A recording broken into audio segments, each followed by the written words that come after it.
You're watching another episode of Kick-Ass Brand Show. I'm Andrei Mincov, the founder of Trademark Factory, and today I have for you someone absolutely amazing. Please help me welcome Robert Riopel, a lead trainer for what used to be Peak Potentials. In fact, Robert was the first trainer that T. Harv Eker let teach from his stage. He's the man you want to learn from. A lot of ideas that I used to build Trademark Factory, I learned from Rob during an event that was modestly called the world's greatest marketing seminar. Robert is launching his new book, Success Left a Clue, and it's just pure, concentrated wisdom. I cannot recommend this book highly enough. So in this episode, Robert shares some great stories and some great tips. It's an episode you definitely don't want to miss.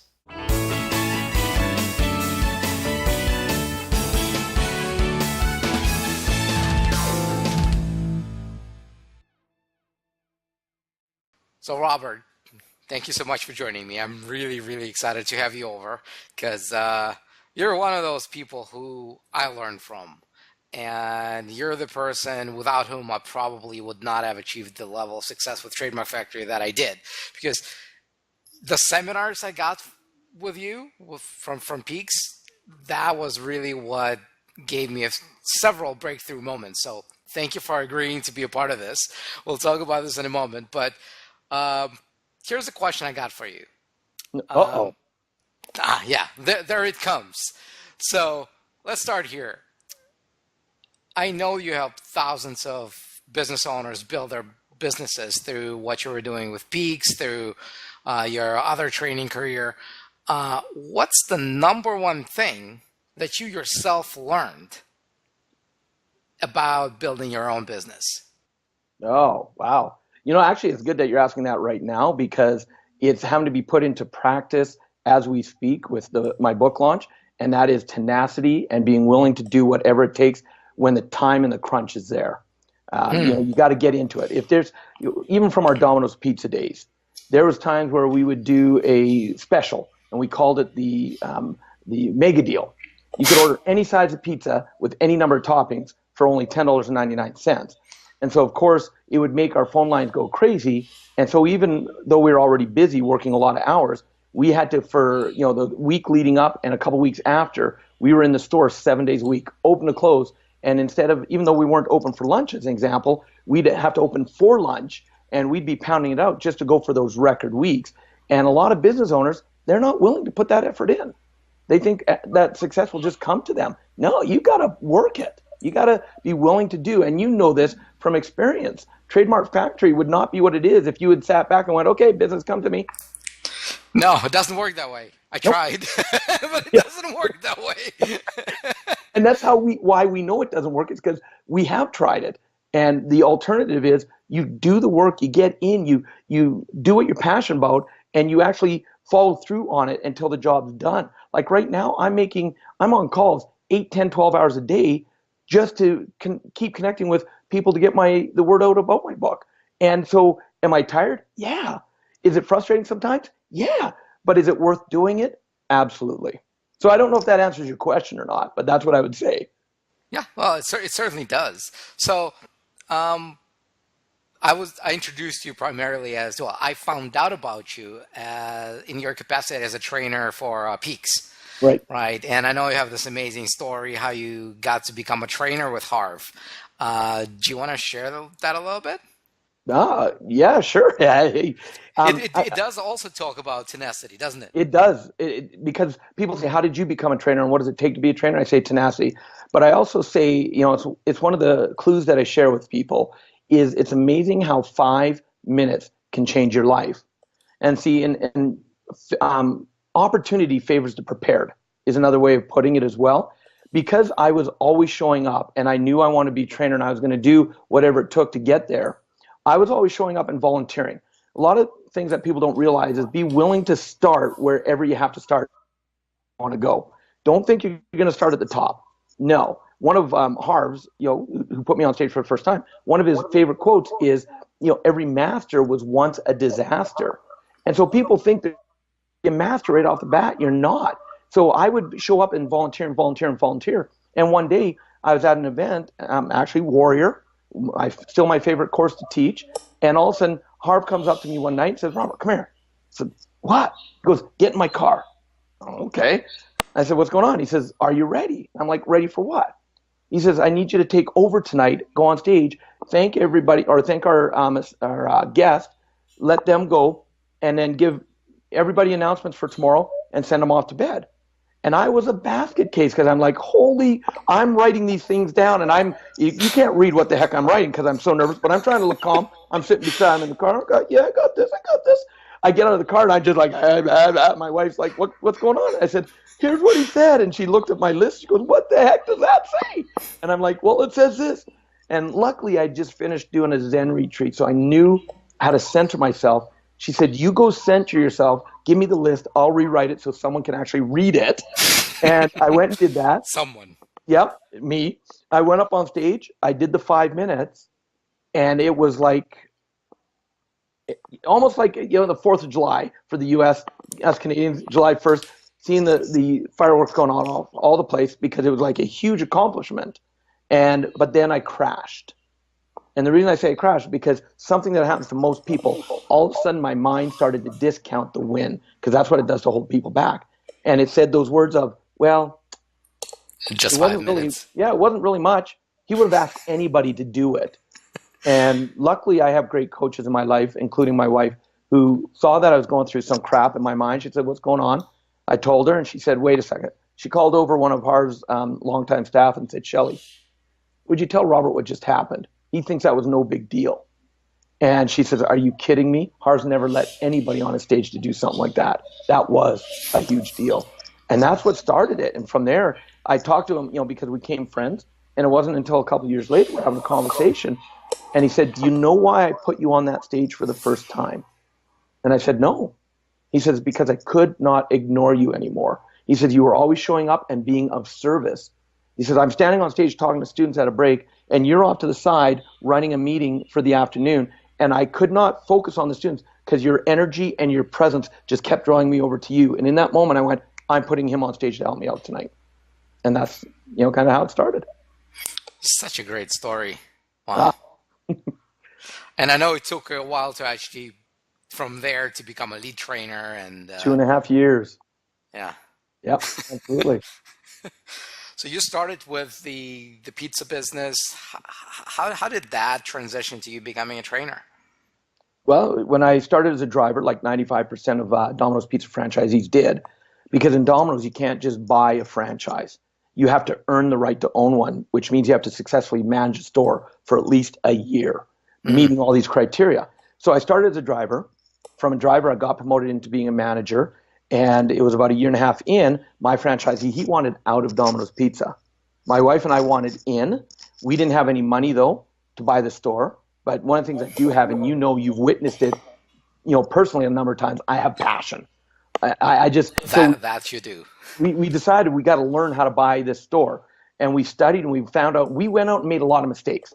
We would go to lenders, ones that would, they charge you $1,000 just to even let you put in an application. We didn't know any better. And every time we do something and get turned down, we'd learn a lesson. So the next person we'd go to, we'd change, we'd do it, we'd get turned down. And finally, after about 4 months, we had the confidence enough that we now knew what we were doing. We went to our bank. And our banker, she took us by the hands. She took us into the business office because back then, especially in the bank, they would not even talk to you unless you knew someone. She took us by the hand. She said to the business manager, she said, this is Robert and Roxanne Riopel. They're amazing kids. You take care of them.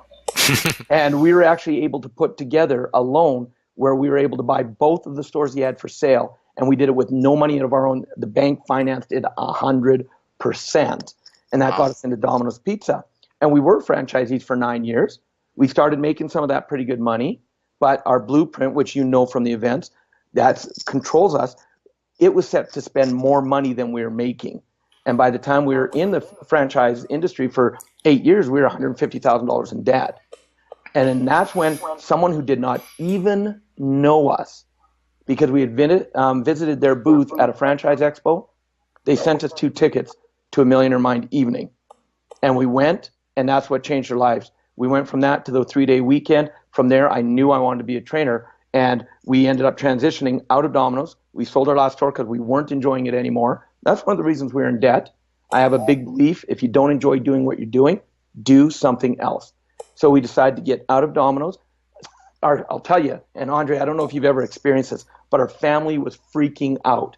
When we told them we were getting out of Domino's, they're like, what are you going to do? And we're like, we don't know. They're like, what do you mean you don't know? That's your income. What are you going to do? We're like, we don't know. We just don't enjoy it anymore. We're going to do something. And they could not compute that. And so when we sold the last store, and here we are now living in our RV still, and we're traveling around, and all of a sudden, because of the Millionaire Mind Intensive, we actually went from being $150,000 in debt to being retired financially free only 9 months after the event. And even today, our family, they still can't figure out how we did it, but they're glad that we did. So, yeah, because it benefits them as well. So again, does that answer your question? Yeah. Look, those are amazing stories. That's what the show is about. And to your point, about whether I've experienced this. Look, I left Russia after having a very successful hotshot lawyer career to go to a country where nobody knows me, where I had to go back to law school. Yeah, they were like, man, what the hell are you doing? Yep. And look, it is out of love.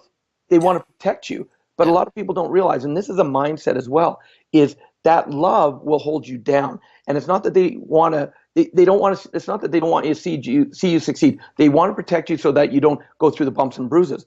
But look, in success, you go through bumps and bruises. That's where some of the greatest lessons come from. Right. So the first time I saw you as a trainer was at an event that had profound effect on me. Actually, something that completely changed the model that I have for Trademark Factory, which was this wonderful event called the World's Greatest Marketing Seminar. And actually, the way I got there was funny because I've always wanted. So I never bought the whole package. I never bought Quantum Leap. I bought them, one by one. Yep. And that was the one that I really wanted to go to, but I never had the time or money. And then I got this email, a promotional email from Peaks that, there's some tickets at a reduced price that I could go to. And I'm reading them like, that's the dream come true. And then I look at the date, and the date is my wife's 35th birthday. Happy birthday, baby. And I'm sitting in front of my computer and yelling at it, a lot of bad words coming out of my mouth. So she in comes Russian, in. I bet. In Russian, I bet. Well, there were several languages. By that point, I became sufficiently good with my English. So she comes in and she's like, "Baby, what's happening?" I'm like, "You don't understand. There's this event I really always wanted to go to, and they have this great, promotion, and it's your birthday. I can't go." And she's like, "Honey, are you stupid?" I'm like, "What do you mean?" They say, "Go. We'll celebrate when you come back." Right. These were the words I will never forget because that got me to that event where a lot of great things happened. And one of those great things were, I met you and I learned from you. And I will always remember you doing this, let me give you a clue. So we'll talk about clues in a moment, but the question I've always had for you, it felt like it was improvised at that event. How much was pre-planned? How long have you been doing this before that event, or was it really something that was invented as part of that? Do you know? That's a good question. I don't know, because it's only been recently that I will consciously make sure I look for places to put clues in. And, up until recently, I never plan them out, but I've always, from the moment I started doing it, I just did the give us a clue, and because I like to have fun. So did I improvise that? Yeah, that's how I came up with it. Absolutely. And because people seem to get excited about it, I thought, okay, why not keep doing it? Which is really a brand too, because now, look, right in front of my book, that's what I do. There you go. Yeah, and so that's what people know me for. And so I would probably say, because how long ago did you do World's Greatest? I think it was 3 years from now, maybe. Okay. So yeah, probably back then it was probably still something I was doing maybe once or twice every blue moon. So pretty new. Yeah. You were doing a lot of it then, and the whole audience were just falling off their chairs. It was so funny. You're so good, and I remember all those anchors, right? And it's amazing how that a tiny little detail really became what it is, your brand now.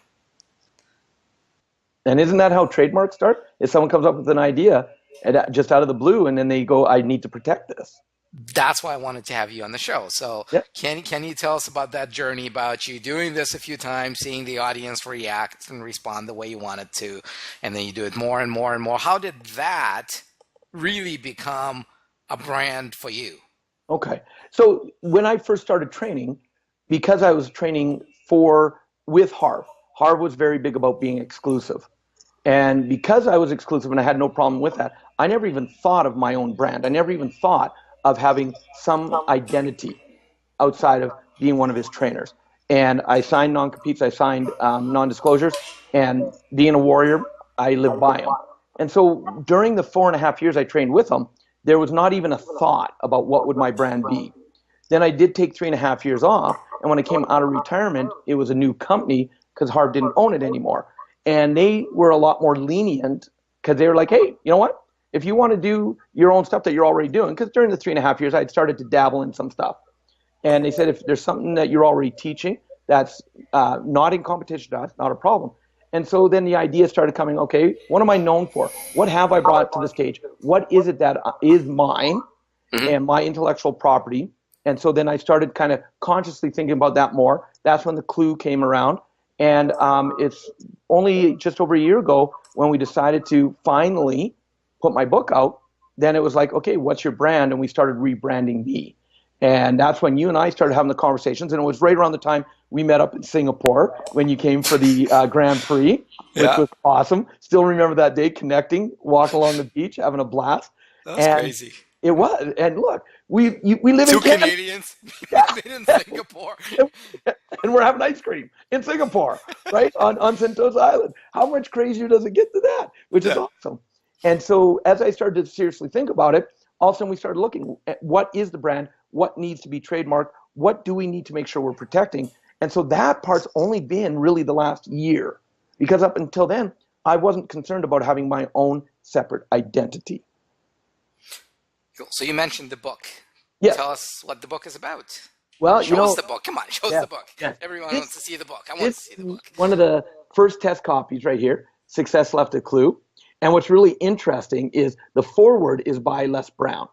Wow. And what we didn't even notice until a student noticed when I did and I've looked at it hundreds of times since it arrived last Tuesday. It's been in my hands now just over a week. And look at the word forward. Huh. It's the wrong spelling of that, wrong use of the word forward. And so we never saw it. We never caught it. And I was like frustrated. And we luckily caught the printers before they started the big run that's being printed for our launch. And we got that. We had to redo the cover. And I'll tell you, it takes a lot. 15 hours of redo on the cover just to make sure it's all properly done. And I was talking to someone you probably met through one of the courses, Joel Roberts. Yeah. Him and I were having a Zoom call the other day, and because he's a good friend, and he's helped me with just being what's my message, getting it out there. Yeah, Joel's amazing. He is, and I mentioned the error, and he said, Robert, he says, are you kidding me? He says, are you really kidding me? He says, don't you realize that's about to become some collector's items? I'm like, what do you mean? He says, what is it your book does? Your book is about helping people move forward in their life. And all of a sudden, just like now, I got goosebumps. My body just lit up in goosebumps, because that is what the book's about. It's about helping to get people to start not only dreaming again, but dreaming big. And then it walks them step by step how to actually manifest those dreams into reality. Practical steps. There's science behind it, why they need to believe in themselves. And so it's all based on my journey as I travel around the world, helping a lot of people. And so it's got 25 of my clues in there. And one of the things that you've helped us trademark is the word cluemoji, which we made up. And this is the cluemoji. That's what it looks like right there. That is me giving a clue. It looks a little bit like you. Yeah. A little bit. It work that way. And so, the book is it's me in paperback. Lessons I teach, hardcover or soft cover. And so it's my voice, my words, just giving out some quirkiness, but also deep, deep, deep lessons. And Who so that's the book. who'll find most value in it? People who have quit dreaming, people who get frustrated, people who think that, why should I expect any more in life than what I've got right now? Where I live here in Alberta, we're in the middle of an oil bust, and there's a lot of frustrated people. And I was even doing a talk last night at a meetup gathering, and I told them, I said, you've got to create your own economy. I don't want you living worried about who's in government, what province you live in, or state, or city you live in, what country you live in. I want you to take care of your own economy, create your own economy. This helps you do that. It helps you take and put your dreams into that reality. So that's what it does. And we even have, as you put in your monthly newsletter that went out today, people can go to our website, sign up for what's called the secret chapter. And it's for my clues that I didn't even put in the book. Lessons I've learned, it's lessons from around the world, clues from around the world, and things something I learned in India, something that I learned while I was in Vietnam, something that I learned from my pet pig, Gracie Mae. And when they sign up, they don't have to buy anything. They just sign up for the clue or the secret chapter, and in 4 weekly emails, they get those clues coming to them, and that's how we're getting the word out for my book. That's straight out of the book of what you teach at the marketing seminar, right? I have no idea what you're talking about. I know. So, got a question for you. Generally, what do you? Because again, you've taught thousands of students. So you said what? 300,000 students personally that I've personally taught, over 300,000. Yeah. OMG! Wow. So you've seen a lot of them become successful. You've seen some of them become less successful, more successful, different businesses, different brands. What do you think makes a kick-ass brand? What makes a kick-ass brand? Easy answer for me, it has to be something that reflects you and catches people's attention. So the reason I say kind of a mixture of that, because success left a clue as an example. The clue, it embodies me, but it's also got to make sense to people. So I've seen some people kind of go wonky where it is them, but no one else gets it because it's too much them and it's all about them instead of about their clients, their people, stuff like that. And so, yeah, it's got to be that kind of that blend of the two.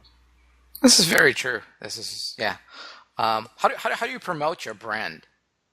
For us, I'm doing a lot of value. So I've got my podcast. What's it called? Success Left a Clue. I've got the clue of the week that comes out. I've got the book that's coming out. So really, the first thing I'm doing is I'm giving value, so that I'm getting my word out there, my name out there, my presence out there, so that all of a sudden when it comes time to launch something like this, people are going, you know what, you've given us so much value, why wouldn't we pick up a book? And, so to me, you got to give a ton of value first. That's how I promote it. That makes sense. Look, and so you sent me the book yesterday, and I started reading it yesterday, because I wouldn't promote something without having a clue what this is about. And this is so good. The chapter about the dreams, and just so very true. When we're kids, everybody has a dream, and then suddenly you just live day in, day out, day in and out, and like, where the hell are all those dreams? Yeah. So I'm really liking where that book is taking me, and I really can't wait to finish reading it. Yeah, and did you like how I tied in the chaos theory, the butterfly effect? Pretty cool, isn't it? It is. Yeah. Somebody's a little proud of what they came up with, I think. It's been a 15-year journey, and since I conceived it, and I even wrote the original manuscript 8 years ago. But I'll tell you what, it was not ready to come out 8 years ago, because when we decided to finally put it out, I went through and I took about half of the original book out and replaced it, because I'm a different person today than I was 8 years ago. You're a different person today than you were before you came and saw me 3 years ago at World's Greatest Marketing Seminar. And so, yeah, I thought, and here's the difference, and here's something about brands as well. And this is why branding and really having that yourself branded is important is because I've seen books that people have sunk their time, their energy, and their sweat, blood, and tears into, and they're proud of. And they put the work in, and the book reflects that. And I've seen people who have just tossed one together to be an author. And I've seen that reflected as well. It reflects in the book. And so, yeah, are we proud of this? I'll let you know, it's not just me, though. It's been a whole freaking team behind me to make this a reality. Because if it was just me doing it, it would be a different book again, because I would have been okay with going, yeah, that's good enough, go. But luckily, I have a whole team going, no, it's not. Let's tweak it. We need to adjust this. We have to make sure it fully represents. We want it where someone reads it, they go, this was well worth my time. And I'm so glad I read it. So yeah, we are proud of it, absolutely. And everyone should read that. So I have 3 more things I need from you before we close. Okay. 1, I really need you to show the right way to do this. Well, you take your fingers and your thumb like this, and you just hold them up, and it's give us a clue. And you got to say it in that kind of voice. You can't just go, give us a clue. So it's like, give us a clue all the way down. That's it. Number 2. Number 2. So you already shared the advice about tenacity. I want another one. I want another clue. About what? About one thing that you think would help the audience build better brands, better businesses. All right. I'm going to go right to page number 5, I believe it is. Yep. And it's something, it's one of the clues I give in the book. And I'm going to give it to you in this way. I'm going to read it, and then I'm going to tell you why this is important to the brand. So the clue says, you will affect people with your greatness, or you will infect them with your mediocrity. And what I mean by that is every day, every moment, whether you know it or not, when you're interacting with other people, you're either lifting them up or you're dragging them down. And one of our biggest issues I see on this planet, way too many people live mediocre lives. And so when you step up to branding yourself, it forces you unconsciously, subconsciously, habitually to have to play a bigger game, to actually shine in your greatness, to actually show up and say, not an ego that here's who I am, but you know what? I'm truly wanting to make an impact on this world, and that's why this is brand. This is why I'm behind this brand. This is why this is important to me. So now, having that brand, by living into your greatness, it reflects in the brand reflects into you, which then impacts more people. This is so good. We should have closed here, but Number 3. Number 3. What's the easiest way for people to get the book, find out more about you, find out more about the book and everything that you do, your podcast and stuff like this? Because it's just so good. This is just freaking magic. The website is successleftaClue.com. But what I want you to do is when you put this up, because when this airs, I believe you were saying, it's right when the book's ready, right when the book's ready to purchase. And so I want to know they're coming from your people. So on the link, when you put this video out, make sure you put your joint venture link there, so that we can see that they're coming from them just simply clicking on your link. They'll be able to buy either a soft cover, we're going to actually have some hard covers, or one of the things I'm going to recommend, we're actually going to have a 6-pack of books at a discounted price. And someone may go, why should I buy 6 books? So you hand it out to everybody you know. If you're in business, you talk to them, you hand it out to your employees, you hand it out to your customers, you hand it out to your friends and family, because it'll transform. I did 2 days ago, and I don't know if you've had a chance to watch the video yet, but I did a Zoom call with Les Brown. The gentleman, Mamie Brown's baby boy, Les Brown, you got to be hungry. And it was, we just got together and started talking like you and I are. He wrote the foreword for my book, so I wanted to do this little interview.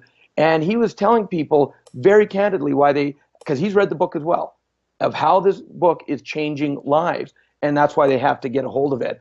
So yeah, have them click on Andrei's link and buy a 6-pack, hand it out to everybody you know. Cool. Look, I'm not doing this to get any payments or anything. I think that promoting what you do will help a lot of people. If I can connect one more person with you who doesn't know that you exist, I think I'm doing a lot of good. So, I'm going to do whatever I can to get more people, know about you, because what you're doing is phenomenal. I'll always be grateful for all the things I learned from you, and I value the friendship that this, became from that event.